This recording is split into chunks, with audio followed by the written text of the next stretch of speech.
I was maybe the person in the team that most wanted to play against Copenhagen Wolves Academy. I didn't want my teammates that are Polish to feel like super high pressure playing against other Polish people. Yeah, it could make them more nervous to lose versus the other Polish team and stuff like that. And also about the one-dimensional strategy, and they're usually relying on either mid lane snowballing or top lane snowballing, which I think we can prevent fairly easily. Welcome back, everybody, to the European Summer Promotion Tournament. And even though they're 1-0 and up, Stress, ROCCAT, they're still feeling the pressure, according to Nukeduck. It's all about the not having that geographical rivalry for ROCCAT when it comes to things. But Nukeduck certainly didn't feel the pressure that game. A little bit behind on CS at one point, but on Lulu, it's his third game now on Lulu, and it's a departure from the Assassins. It was a win for him. He looked confident. Do they change that up? Do they stick with the same? Because it worked well for him. We'll have to see this time around. Champ Select game number 2 coming up, starting off very quickly, flowing with the bans. The Ahri's taken away again, and now the Gragas, Copenhagen Wolves Academy. And again, focus COSQ out. Why not? Nukeduck, I don't know if he'll be too sad about the Zed. He hasn't really gotten much of it anyways in the last, well, it's been quite a few weeks. Well, give Pyra a gold star, because there's the Hecarim ban out from Copenhagen Wolves Academy. What does that leave available? Maokai is available. Morsu is never going to play Maokai, really, unless he's changed something up massively. So ROCCAT kind of feel like that's going to go through the bans, or through the picks a little bit later. Yeah, a number of junglers banned out as well as mid laners, so ROCCAT decide to give Jankos the Rek'Sai. We'll see what Copenhagen Wolves Academy answer with. A little touch on Jankos with that Rek'Sai. He's only played it a few times over the course of the spring split. Hasn't really had any success on it, though. And I like this Rek'Sai pickup here. As I said, in 8 games for Morsu, or sorry, 8 unique champions for Morsu in that top lane role, never once in the regular Challenger Series split did he play Maokai. And Maokai being pretty much the unanimous safe top laner, not being in your arsenal, is going to let it go to ROCCAT. Do they want to put Overpower back on Maokai? It hasn't been picked up by the Wolves yet. Yeah, it's just so strange to see it being deprioritized. Yep. I mean, you look at a guy like Morsu. This is a dude that's played Fiora twice in the Challenger Series. This is a guy that's played top Yasuo, Vladimir, Wukong, and it just... he wants to carry. Yep. Or he wants to split, but that didn't get the chance last time on Jax. Didn't get the chance. The funny thing is, trees can carry if you look at Ents. They can carry a lot of things. Yeah, including hobbits. Only small people, yeah, indeed. But at this point, Lucian and Thresh getting locked in, that's a very, you know, well, it's the same bot lane that they had from the last game. Didn't work out too well for Visility. He fell very far behind. And speaking of more of the same, ROCCAT have locked in 2 very similar, the same champions from last game. Yes, and of course, this Lulu, even though Nukeduck had such a successful play on it, it still technically is that flex pick for Vander. Yes. We'll see what the Wolves Academy answer with, but so far, they're not revealing much. Putting in the Rek'Sai, we've seen how powerful and tanky you can still be with the Cinderhulk enchant. I feel like ROCCAT, they're sticking to the formula. We'll see if it nets them another win. Yeah, we know Overpower should have Lulu in his top lane. Didn't actually really play it, though, in the regular season, which is a little surprising for a mid laner going up into the top lane. But let's see if they put it on Vander or keep it on Vander never played it either, actually, now that we bring that up. Yeah, that's a very interesting one. So one team that it's not really so much of a flex for, and not really flexing over on the side of Wolves Academy. Orianna getting locked in for COSQ.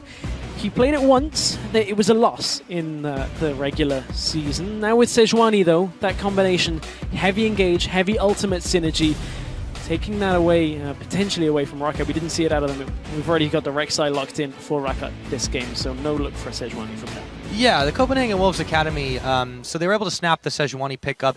I feel like combining it with the Orianna definitely gives them a lot of scary combo presence, something that ROCCAT can't just walk up and start picking people off, because you have to respect that Glacial Prison. No matter what stage of the game it's at, no matter how far ahead you are, you have to respect that, and the Shockwave. So, what else is available? Annie's still up for Vander should they look to choose it. It worked well for them in the last game with the Urgot, and I'm expecting that Maokai to get locked in as well. Yeah, we'll see if Overpow heard your statement about trees carrying. We'll see if he wants to do that one. I wouldn't be too surprised. It's definitely been in his repertoire quite a lot. It should work well with this bruiser-centric style that ROCCAT seem to enjoy playing so far this series, and they do take both that and the Annie. What do they leave for Morsu, though? Because he's got the counter pick here for top lane. Does he go for something that is going to just dominate a Maokai in lane? Maokai is fairly safe, but when it comes to lane matchups, he can get bullied out just a little bit. It depends on what Morsu wants here. We know he's played Fizz, Fiora, Yasuo, Vladimir, Wukong. Now all of these champions are available for him. I wonder whether he'll opt for something like a Now. We saw that out of SK2 versus CJ Entus just yesterday, and while the Now was impressive, it was eventually the Maokai that kind of just had a more consistent late game, so I wonder what Morsu really wants from this situation. I feel like it's really hard to lock down a player like Morsu that just loves a lot of different carry styles. The Fizz would make a lot of sense. It's going to be a little slippery, hard for ROCCAT to lock down, but they're just playing with the idea of it, toying with it for a moment as the timer ticks down. Copenhagen Wolves Academy, if they do take this, they'll have a lot of damage. They go for it. Yeah, I like the Fizz on Morsu in the sense that it's a champion he's played a lot into Maokai. You can get a lot of dominance fairly early on. The problem is, again, Copenhagen Wolves Academy, if they start giving kills over to ROCCAT are going to get very tanky. Wolves Academy are going to rely on ultimates in order to keep themselves alive. Depends on what Morsu is going to do, because he can't take an Ignite here.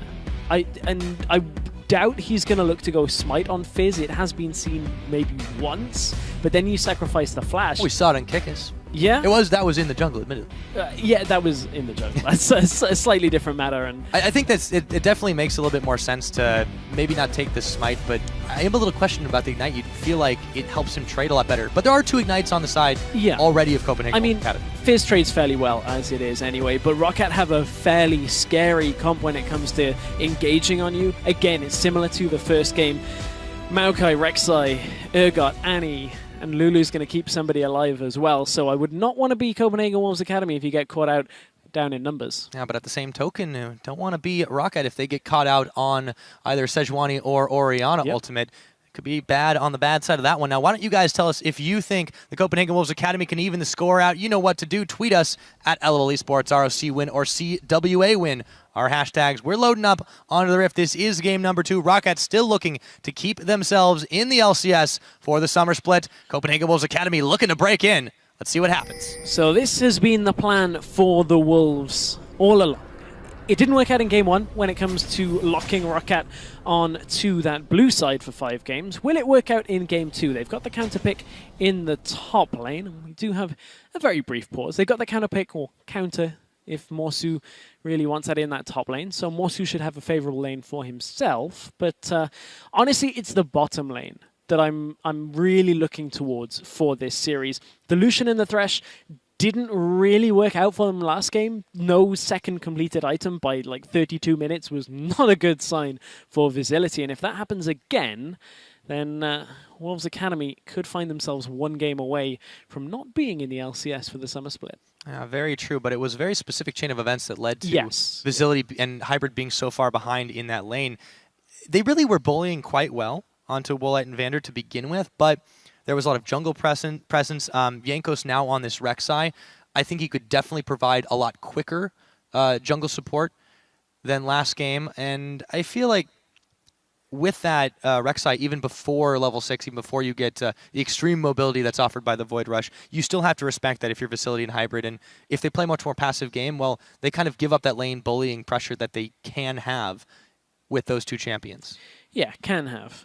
That's always it's always an option. It's never, or it's not 100% guaranteed though. I wonder though whether we'll see ROCCAT just go, okay, you want a Fizz? We'll put you in a lane swap. We'll just put you in a situation that we know Wolves Academy are not particularly good at. The funny things happen in Challenger when the former Lowland Lions squad, now Copenhagen Wolves Academy lane swap. We had 3-minute 5-man tower pushes in our off-broadcast games. We had attempted tower pushes that failed for the Wolves Academy. Kyrie would either go huge or go home, and they've not had the most consistent tower pushing game when it comes to 2v1s. No, that's absolutely true. And for ROCCAT, I mean, you can talk about consistency with this team too, because if there's one thing that they have been consistent in, it's not being able to close the later games out. But if they do take it early, they can definitely be a deciding factor. And speaking of ROCCAT, by the way, current pause right now due to a bit of an audio issue with Nuke Duck. The refs are talking it over with him as we get through this pause. But since nothing's really happened on the map, we're only 25 seconds into the game right now. Let's talk a little bit more about if they do go standard lanes, which it looks to be the case unless we see any fancy juke arounds. I don't think ROCCAT are too worried about this. How do you think this bottom lane matchup will go now that there's a RECCI on their side to help counter pressure? Well, I mean, Jankos is the former First Blood master when it comes to things. King, master, queen. Queen of the Zersai in this game. So, you know, that is Jankos' old moniker. Didn't really see it yet in the 2015 season. So now he's on an early game jungler. He's got the opportunity to get down there. The problem is it is going to be tricky ganking a Thresh lane. Lantern going to be available, flashes, all of that. If they can get summoners early on, they may very well be able to catch somebody in the bottom lane. I wouldn't rely on that, though. Well, they were focusing a lot of dive pressure down there. Yes. I mean, that was a big thing. It did burn them early on, but Copenhagen Wolves Academy, they do focus a lot of their attention on the top side. I'm curious if they do this again with Morsu. Another split-pushing champion on this Fizz, but it's not an eggs all in one basket kind of champion like Jax is. No, it isn't. And it's actually a champion that is going to get into the game a little bit earlier than a Jax would as well. You don't... while Fizz will benefit very well from a second item spike, he still has dueling potential earlier into the game than Jax. You can still, especially against a Maokai, put yourself there and look to take him down fairly early on. Again, it just depends on jungle pressure into Morsu's lane, whether he can get caught out early, because you take a look down the list for Copenhagen Wolves Academy. Orianna is somewhat difficult to gank early on. If you blow her flash early, then it becomes a lot safer.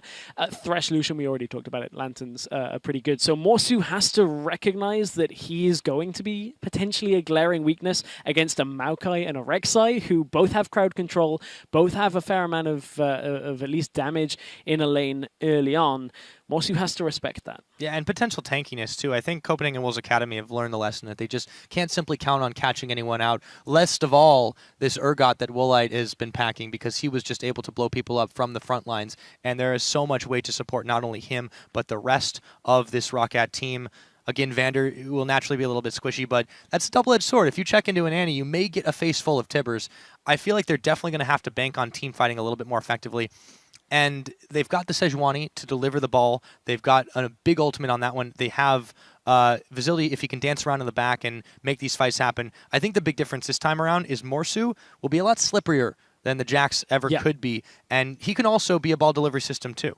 He can be. We'll see how that plays out. But one thing is for certain, Copenhagen Wolves Academy do have a fairly good team fight when it comes to a wombo combo kind of situation. And if Wolves Academy can take a couple of fights earlier on in the game, they're going to snowball fairly heavily with a couple of kills under their belt. Yeah, that is definitely the possibility with that composition. One thing we haven't really talked about as much, though, is the last time we saw the Wolves Academy, it was a very, very quick series where they lost to Origin 0-3.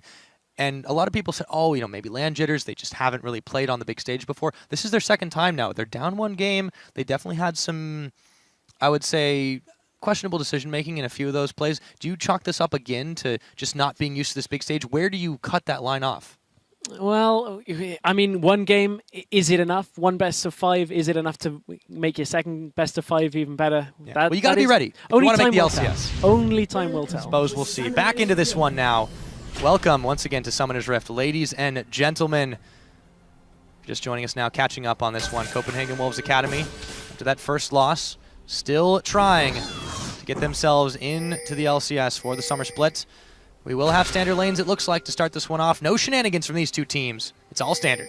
It is, so far. We'll see how things end up going. But there is still the potential for things to change around. Morsu is getting chased by the sapling. This is the happiest little explosive bit of tree I've ever seen. It is. I don't know what other happy. That's not the point. Tree you see. Very happy. It is. It's just happy to be here. Yeah. Look, there it goes again. Look at that. Oh, 2 for 2. Yeah.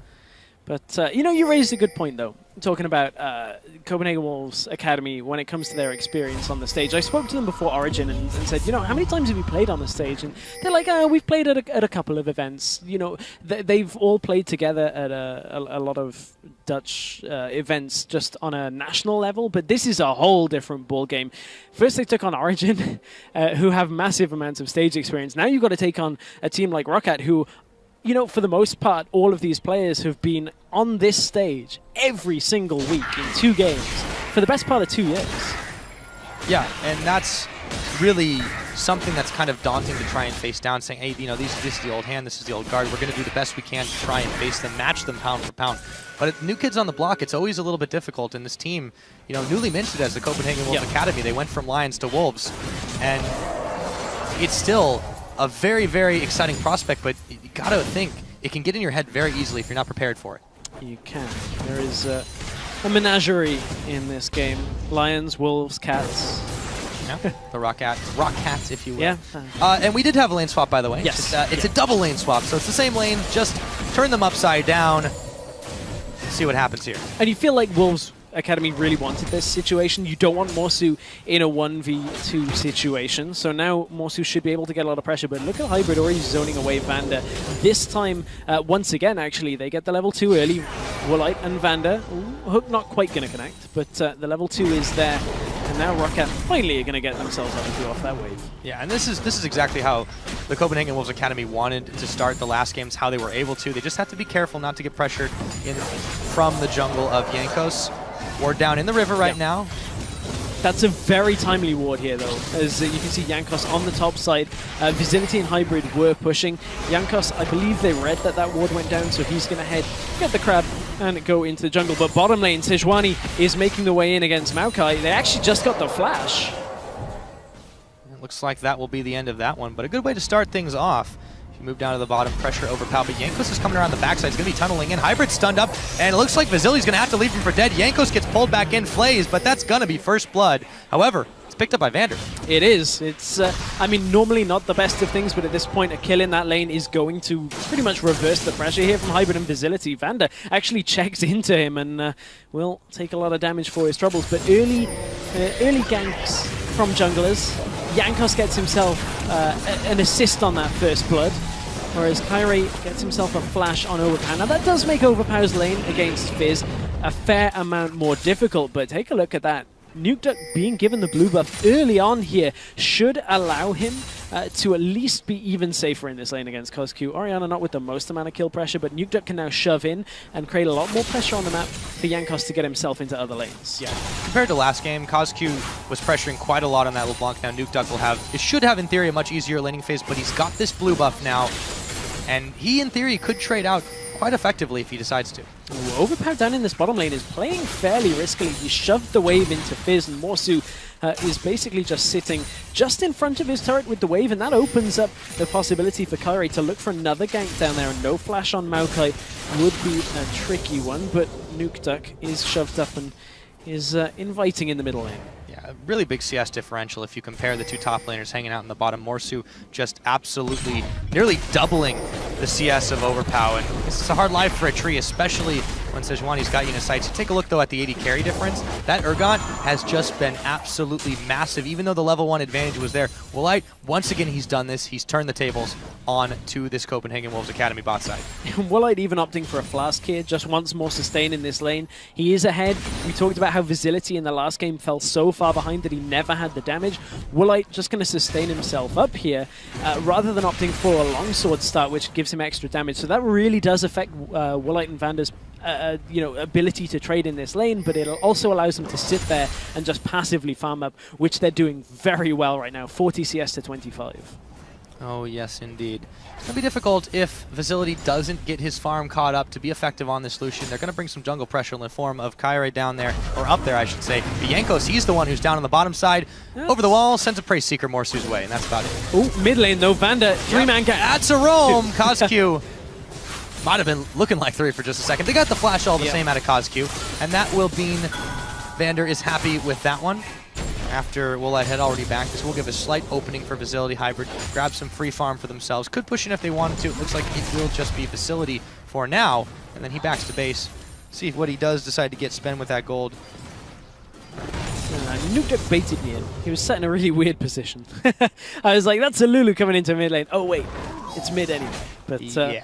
At this point, that was an ambitious gank in the bottom lane from Jankos onto Morsu, who has his flash, has Playful Trickster available. He's going to get away here, even if Overpower lands the W here. It's not too much that they could have done in that little attempt bottom side. And the question is, how far ahead do this bottom lane that are now top get for ROCCAT before Wolves Academy say, okay, we're just going to swap this around and try and get some dragon control? Yeah, that really is the question. ROCCAT being able to push in the waves now in the bottom end in the top gives them a lot of pressure to be able to try and, let's ward up just a little bit, maybe make sure we can control it. They controlled the dragons extremely well last time around, of course. We'll see what they can do here. Visili taking some serious poke from Woolite. Those Acid Hunters landing on after the E. I miss him at that point. Woolite just being the bully that he needs to be in. Visili on this Lucian. They haven't really been able to do much early game. Let's see what happens here, though, as Kozq runs straight into Jankos, or is it Jankos running straight into him? Kairi, though, they're knocked up. Wild Growth is there. Kozq's burning down. Jankos just picks him up.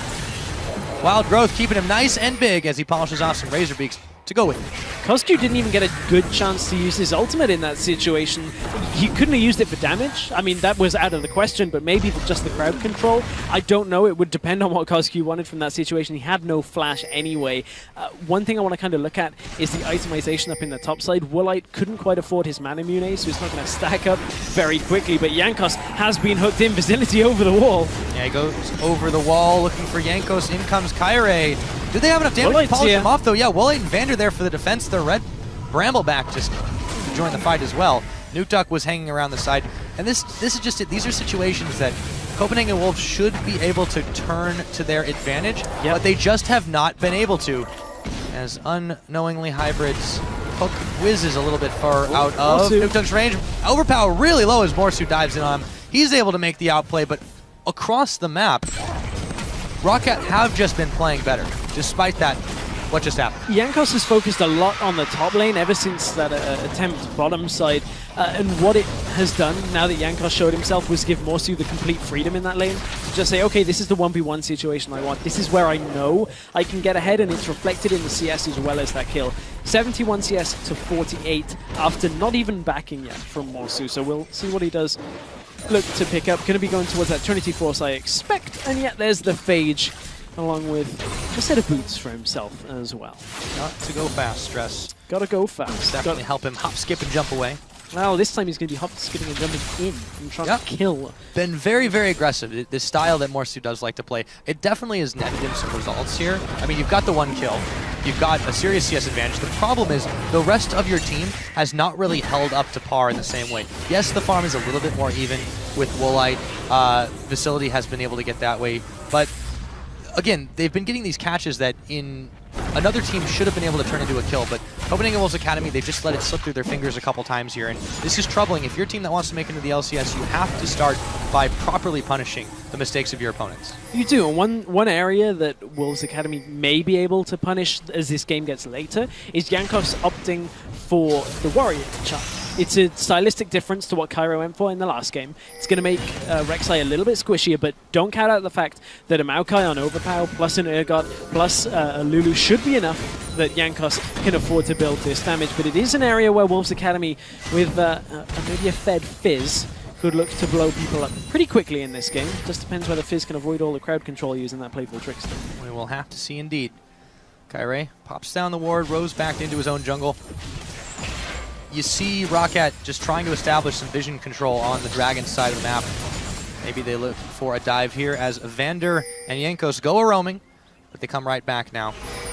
Woolite pushing them back quite well on his own for the time being. We'll see where ROCCAT decides to put their pressure for now.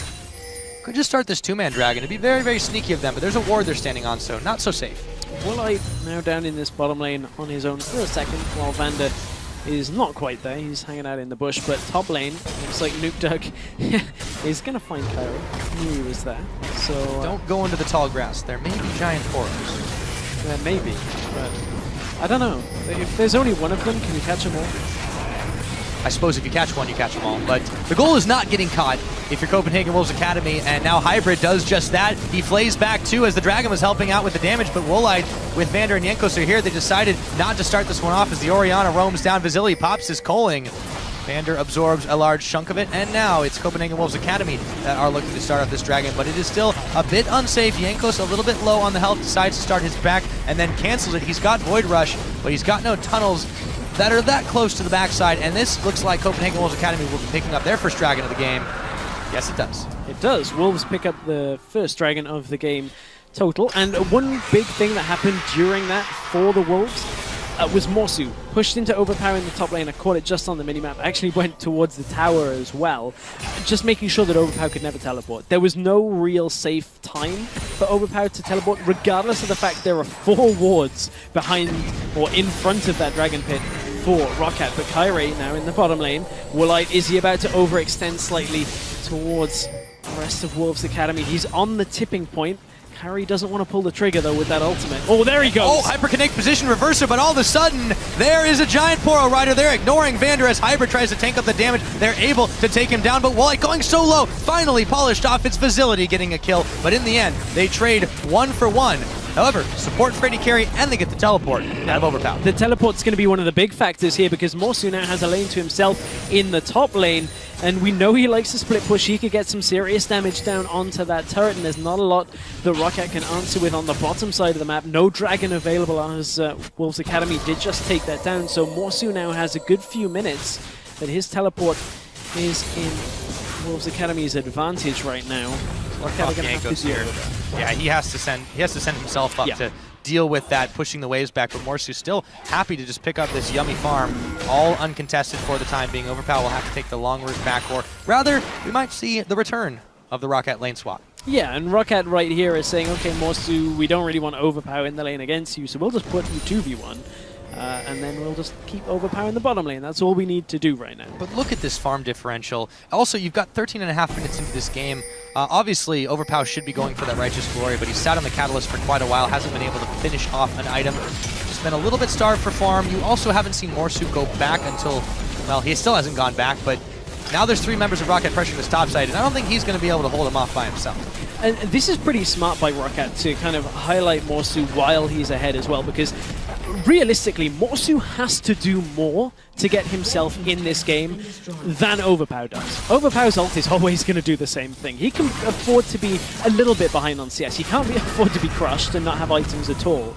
But Morsu has to get turrets. He has to farm. He has to be able to 1v1 people down for the Fizz pick to work out. Now, that isn't what Copenhagen Wolves' strategy is relying on completely, because they will have the Sejuani and the Orianna ultimates. They will have a Lucian as well that will end up getting damage in this game. He's building towards that Infinity Edge, so it's not quite as critical as with the Jax, but honestly, Fizz does need a couple of kills under his belt. Time will not just be enough. Yeah, he's got his way on to 1, but we'll see if he gets any more after that.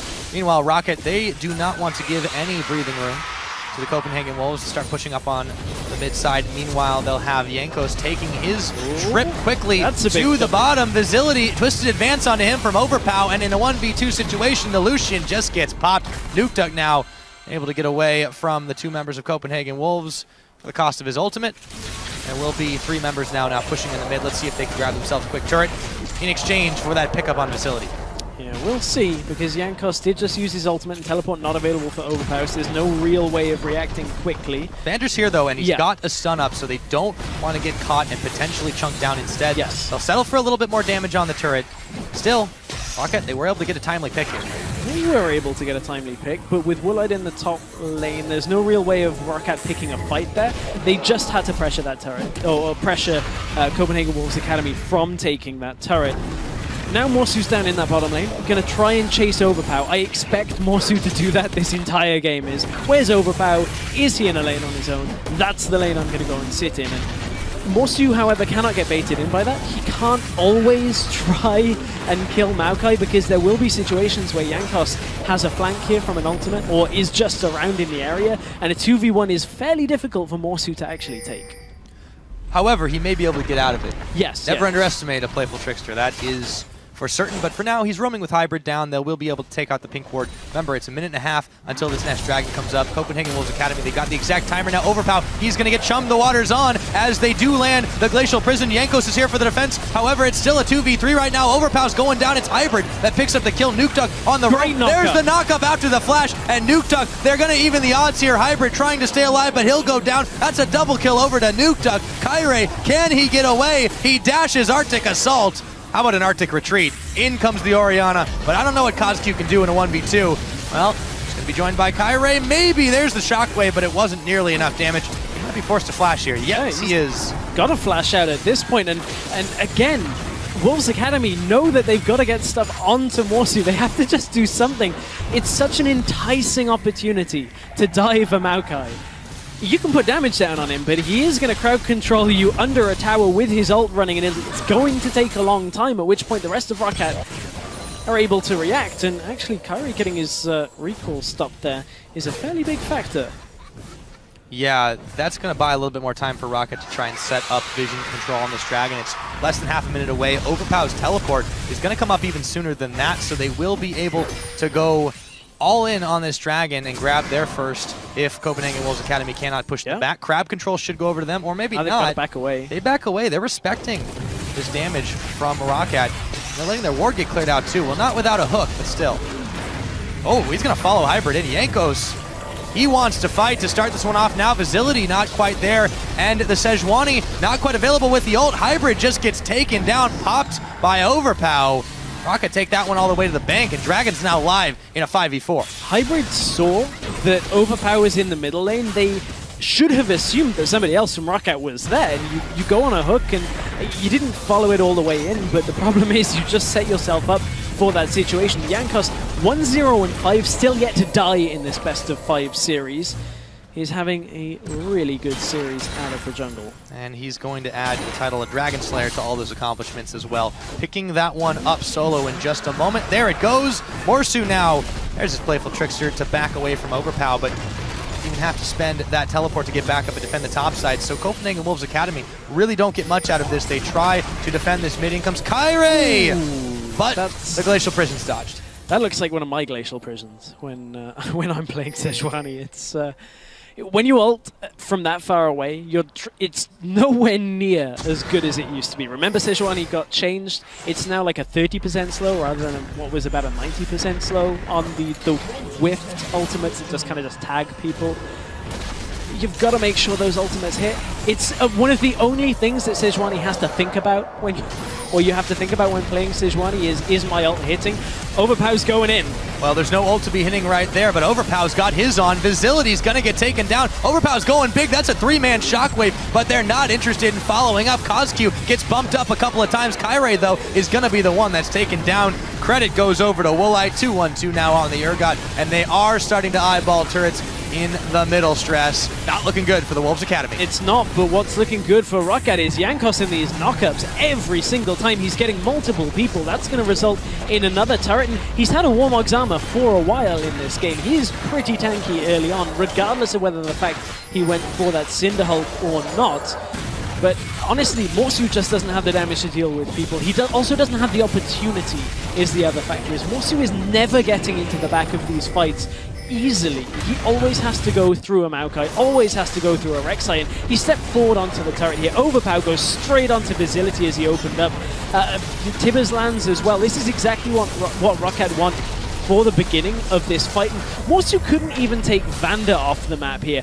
Again, regardless of a good Shockwave, there's just too much here, and here comes Jankos with the knockup again. It's kind of the bouncy castle play here with the Lulu ultimate after the Rek'Sai knockup, but ROCCAT are again so far ahead right now that I don't know what Wolves Academy can do here to catch back up.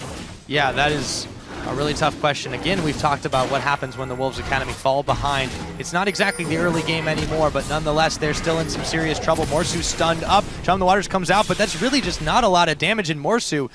It's a lot fired on him as he tries to back away, courtesy of Woolite. Kyrie now looking to retreat back into the safety of his own jungle, but if this continues, it won't be safe for much longer. Yeah, and we saw that in Game 1, that Wolves Academy just could not hold on to any jungle control. of their own. And at that point, again, when you're a team that wants to split push, you heard Nuke Duck say it before this game. Wolves Academy, in Nuke Duck's mind, are very one-dimensional, and I don't disagree with him. They want to split push. They have to carry from either top or mid with then split pushing into the mid game. And if you got no control over the jungle and no outer towers and nothing to protect ROCCAT from just walking towards you, you cannot split push. Not to mention when you've got no side wave control to begin with, all they can do is really just push a couple of waves back. You see Morsu doing that on the top side, Facility, COSQ, and Hybrid in the mid. But you're right, they're letting the pace of the game get dictated to them. And ROCCAT, they're just not letting the pressure go. This is basically the same game that we just saw about half an hour ago. Almost the same comp. Exactly. It's almost the same game through and through, and Wolves Academy just have not made significant enough changes here. And ROCCAT again are pushing in towards Wolves Academy. Morsu is in another lane, just trying to hold on. He has his teleport available this time. Overpower is going to use his to get up to top lane, and if Morsu can't even take an outer tower, look at how healthy that tower is. And look at how healthy Overpower is. Morsu just trying to ignore the tree. This time he dashes forward, or dashes back rather, as Overpower just clears away the minion wave. Another 2 minutes on this next dragon, but ROCCAT, they're just so strong right now, and you look at that tower score, they've not been able to knock down a single outer, where ROCCAT have been hammering on all the lanes. At 23 minutes, I mean, usually, even if a game is fairly one-sided, you could assume that a team that are behind will normally have a turret by now, at least. Well, I'll counter your self-burn with one of my own, because that's usually how my solo queue games go. Hey, but at that point, that's a team effort. Turrets are a team effort. They're not an individual thing, unlike my Sejuani ults. But Wolves Academy as a team... It can be if Morsu's continuing to play on this top side. It can be, That's the thing. He just hasn't come into his own yet. You said he needs kills. He's only got one. He's got a death and an assist to match it, and he's still just sitting on the Trinity Force Bilgewater. Morsu needs the rest of Wolves to create the space for him, though. They have to reliably be able to defend while Morsu is going aggressive to split push. That is the be-all end-all. Because you may get one turret, but if you lose it to all 4 people the other side of the map, and Morsu can't TP in time, you are about to lose an inhibitor in this kind of situation, or at least an inhibitor tower. With Dragon coming up as well, that is something that Wolves Academy have to continue to fight. This one isn't the biggest of issues if ROCCAT pick it up. It's only the second one, but you look at ROCCAT's team comp, it is so good at fighting around these Dragon areas that Wolves can't even go anywhere near it. It's so good at fighting just in general. It's also pretty good at catching if you've got the flashes and the tibbers and the knockups Facility. They don't want to give him up at all, and they go deep behind the turret to grab him. Or rather, deep behind where they would have been before. This time, Dragon coming up in about 8 seconds. Facility, again, he's really been a non-factor just because they've been able to pick him off 3 times now. Kyrie, he's got to assault his way backwards. The Lantern will be there. He does get the style points for clearing away the Rek'Sai tunnel. But that's only a consolation prize because this Dragon now being 3-manned by ROCCAT, there is no answer from CWA. The disrespect from ROCCAT saying, hey, we saw you place that ward, we don't even need to sweep it right now. I'm going to hold my sweepers and get rid of some of the rest of your wards. There we go. I'm going to clear that out. But there's no way Wolves Academy could have actually contested that Dragon. So, I mean, Kyrie got the ward down, got out alive, kind of worth. They now will have a very rough timer on when ROCCAT did indeed take that. And it does buy the Wolves a little bit of time to get their own jungle. This is true, but if you're in that situation to begin with where you just have to give up Dragons despite having some good vision in the area, something has clearly gone wrong in your early game. 25 minutes is the time on the clock. They're down just over 5,000 gold, I should say.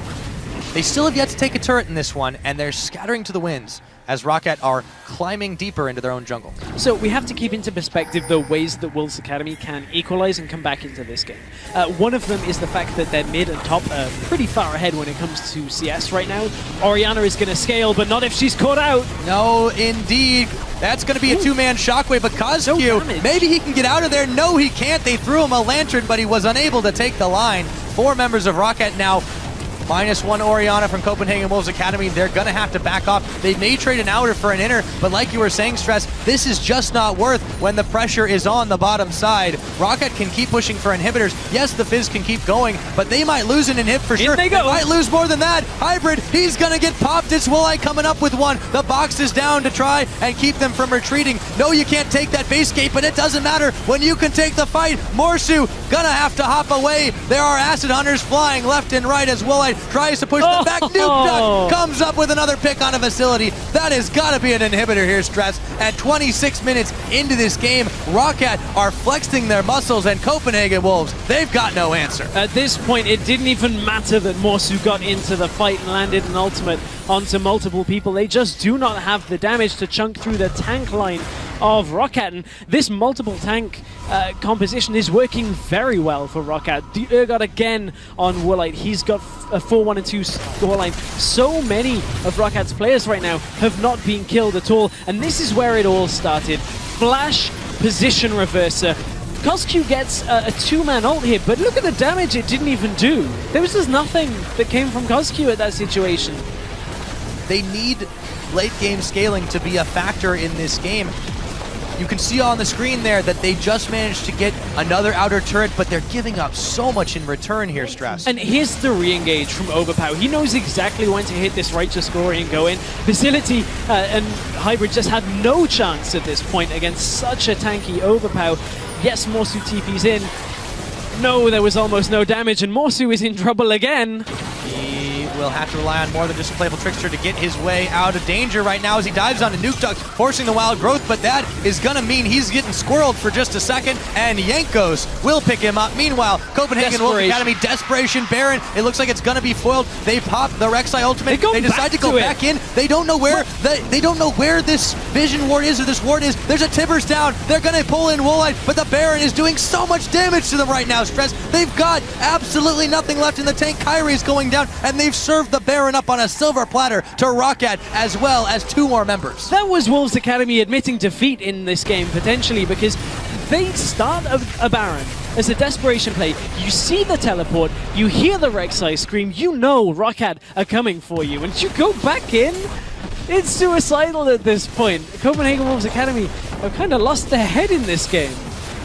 They have to be extremely careful from here on out, or they may just lose the game, but it may happen despite it. Baroned up members of ROCCAT are knocking on the front door. They've already blown a hole in the side, and Copenhagen Wolves Academy can do nothing but watch their ship start to go down here.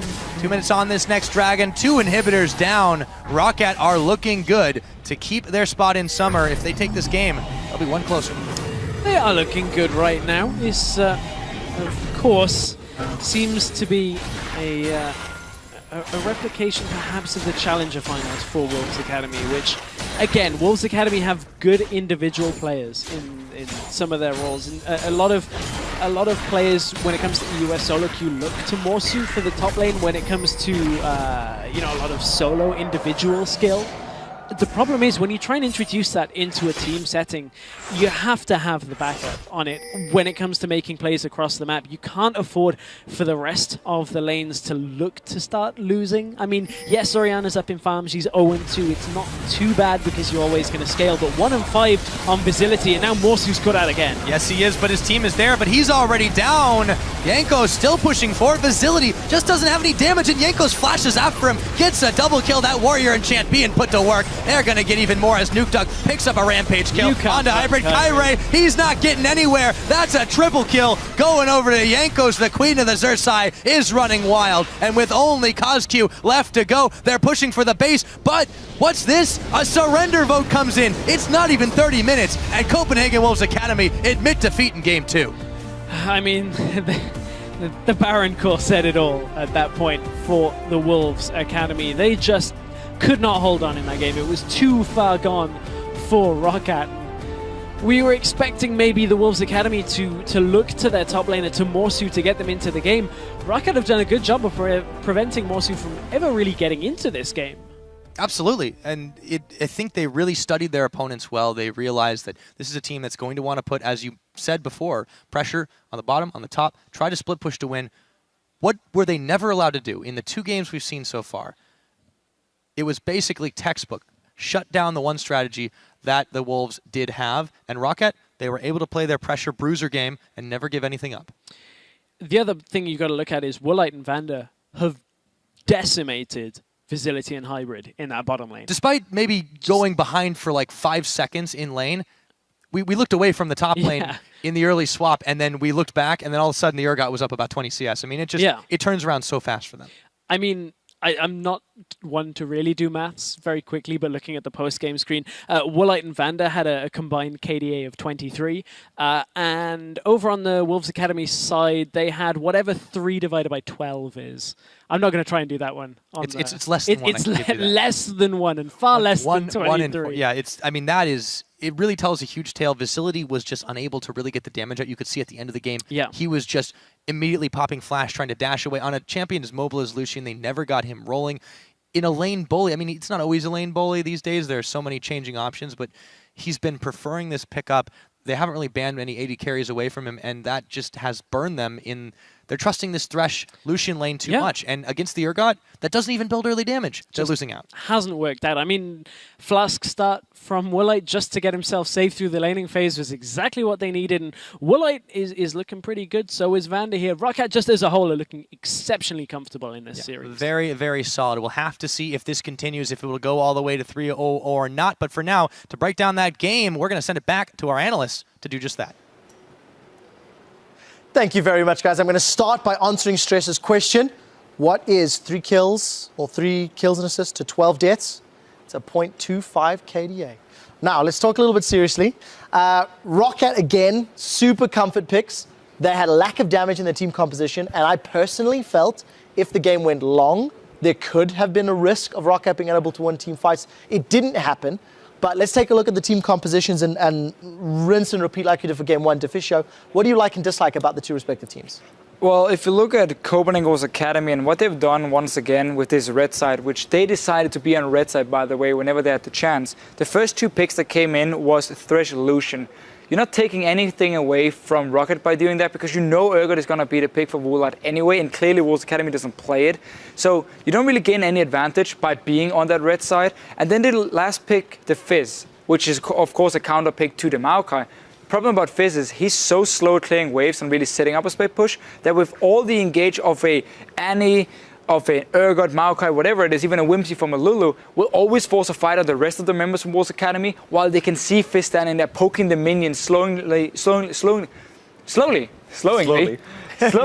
build up that wave and get the split push going. So it's way too easy for ROCCAT to just read what's about to happen, how much time do we have to react, and because Wolves Academy never forced anything outside of the Fizz, ROCCAT just saved up their cooldowns and said, okay, now we got a flash ready on ROCCAT, let's just flash on Orianna, kill her instantly, and then they would just use that to always dictate the pace of the game, and Wolves Academy just never really had any answers. Yeah, I think that just decisiveness from ROCCAT and the lack of decisiveness from Copenhagen Wolves Academy kind of told the story of this game. They had the split push going, they actually had a Fizz that was really, really strong with 40, 50, 60 CS ahead.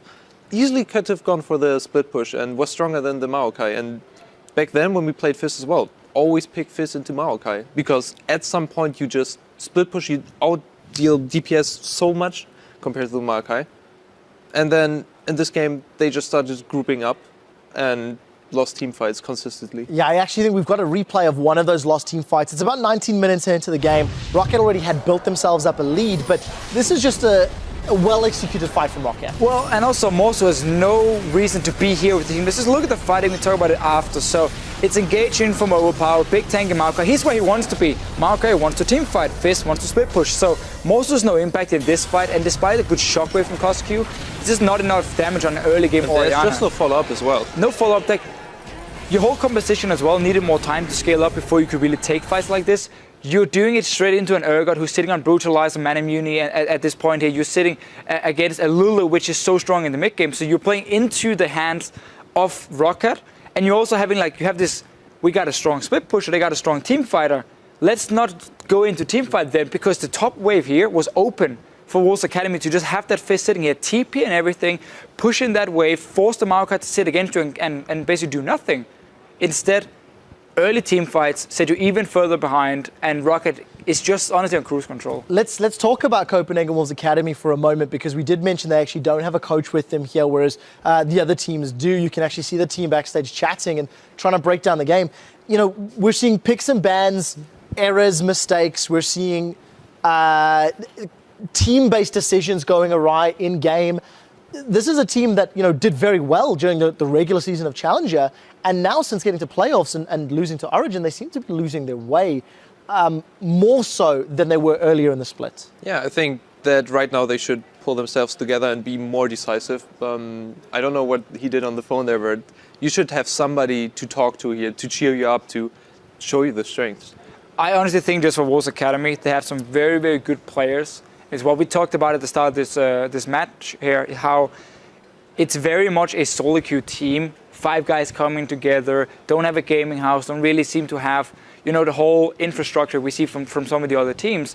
And whenever they've now faced Origin, who's a team who's obviously very serious, have that gaming house and has prepared a lot of things, ROCCAT is the same here. It looks like when they face teams that has some sort of strategy or answers to this strong individual play, it's very hard for Wolves Academy to do anything, but we still got to give them that credit that player for player, they are very, very good. Like Moso in that Fist got a few early kills. So the start of the game where it was just standard lanes, they swapped around, so they countered the swap in top lane to get the Fist one-on-one. Like, that was great.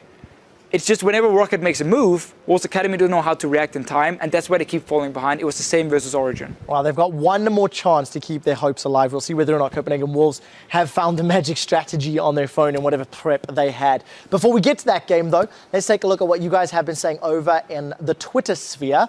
Earlier today, we asked you which promotion tournament team do you think has the most potential to impact the LCS summer split and why? We picked one more tweet that we'd like to talk about. This comes from @Kittil, wrote in, #ROC win for sure.